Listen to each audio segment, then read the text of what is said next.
This is the Kitchen Sink WP Podcast, episode 536. I program my home computer. We have a server crash, 404 error, page not found, links aren't working, system is crashing, system is crashing, system is crashing. Your old HTML website, barely alive. We have the technology. We have WordPress. A new website, better than it was before. Better, stronger, faster.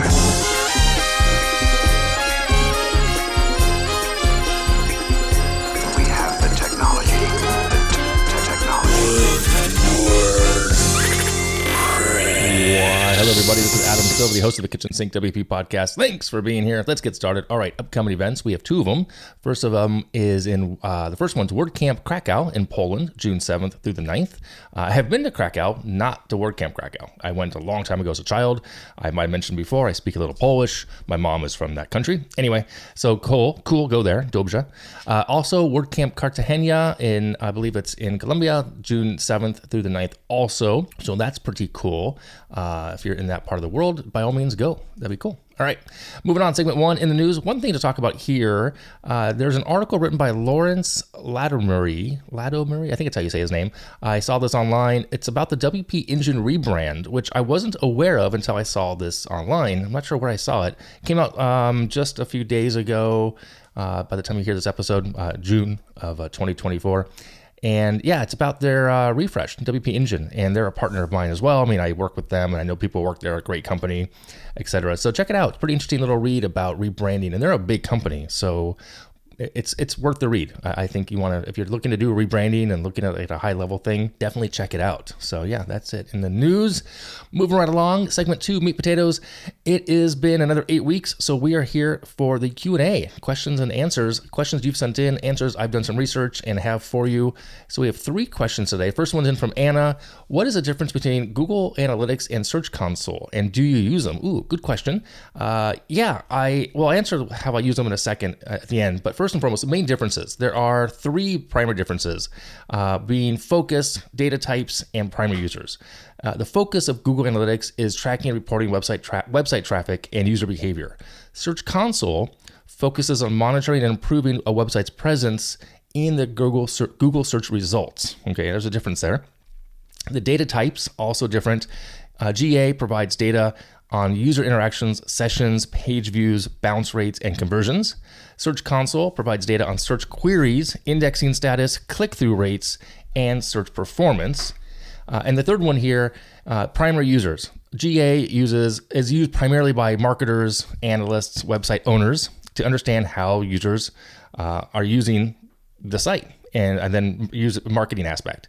Search Console is used on the other side, based mostly on SEO professionals, webmasters, and developers to improve search visibility and resolving indexing issues. Now, in answer to the question, do I use them? Yes, I use Google Analytics for every site that I build. 100% of my own sites, and most of them for clients as well. Yes, we put that as a thing that we're gonna do when we build sites for clients on the agency side.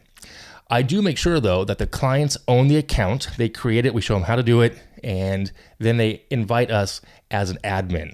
Because in the past, I'm not sure if it's the same, but just lessons learned from years ago, I had set up an account under my own Google Analytics account for a client and couldn't transfer it, said and done. When they left me, from a business perspective, we're still good friends, but I couldn't move it over. So I'll make sure that the client owns that account. Okay, so keep that in mind. As far as Search Console, I'm slowly looking into it. I've been messing around with it, just kind of learning about it as well in the last 6 months or so.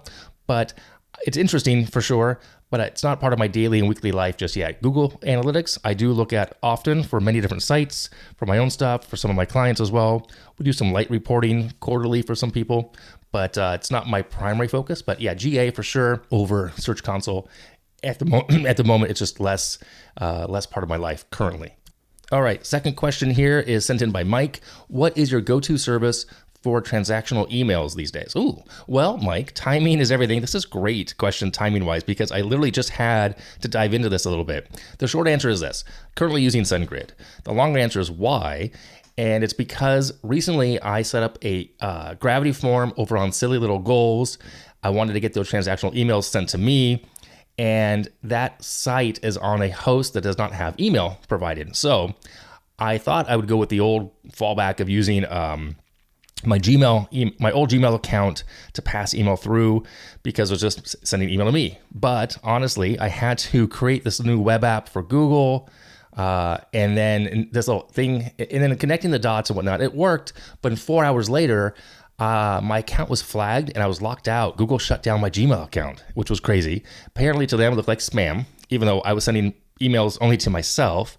Anyway, I filed the reply, I guess what they call it. They said if I want to contest this, I could. So I filed that, explained what I was doing, turned off that web app, and I got reinstated the next day and my old Gmail came back, which is fine. I then moved over to SendGrid. I took the time to set things up and all was fine. So short answer, SendGrid, long answer, SendGrid at the moment. I've also used Postmark in the past. I have that on one of the sites, but it's not configured 100% correctly. This I know. I need to fix that. Now that I think about that, I need to get that fixed as well. So don't use Gmail unless you're paying for Gmail. Like if you're using it for G Suite, unless you're really paying for it. If you're on an old, just Gmail only account, I think they frown upon using them as a SMTP gateway, even for your own stuff. So just keep that in mind. Check out SendGrid. I'm using the free level. It was acquired by Twilio. I'm not sure how long ago, but just keep that in mind. So there you go. All right, moving on. Next question. This one sent in by Julia. Are auto updates a good idea? Ooh, I like this question. Well, I've had thoughts on this over the years since they started doing this. So I have three pros and cons here. First one would be, enhanced security as a pro. Regular updates, auto updates, it ensures that core plugins and themes always up to date, right? Second thing on a pro would be convenience and time saving. It's less maintenance. You don't have to worry about it. Automating the updates means you don't have to even think about it or do them manually. Okay. And the third pro would be improved performance and features, assuming that the latest features are better than what you currently have, which makes sense. Bug fixes as well fall into this. So the updates can fix bugs that you may have to think about as well. Now the cons are concerning because the first one would be, there's two cons. Compatibility issues. Whereas plugins, themes with automatic updates can sometimes lead to an issue between WordPress core, themes, and plugins, which could then make the site break. So that's something to consider.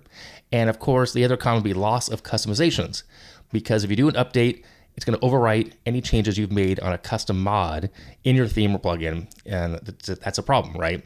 And then restoring could also be time consuming if you haven't had a good backup in place or tested how to back up or how to restore a backup file. So deciding whether you want to enable this really depends on your specific needs. If you're running a simple 1-page, 2-page brochure website, I would say yes.